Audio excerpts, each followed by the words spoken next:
ndị Igbo so onye atụrụ ilu kọwara ya ego ejirela nne ya furu efu mana mụ nwa wure ge Mezaya nwa ndị ụmụndụgba na-ekwu na ajụrụ m ajụ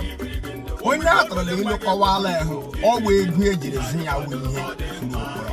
maka enwere ọtụtụ n'ime anyị nne ha gbara mbọ hụ na ha na-anụ ilu ka akụziele ha ihe buru uru ka akụziele ha ihe dị mma ka ha nwee ọgụgụ isi nwee ụbụrụ isi ha ajọ agaghị ekwedighi ha pụta ebe a na-ekwu ihe agaghị eji amụta ihe agaghị ekwe amụrụ ihe ọma ọwụ ebe emega ihe iberibe ihe yaga ihe isi mgbakashi ọwụ ka ha ka ebe ha ka na-enweghị mmasị ịnụ ya bụ ana m asị m na onye atụrụ ilu kọwara ya ọwụ dị ego ejere nna efu okporo ọwụ ego ejiri zi ya ihe furu okporo dorele ọnụ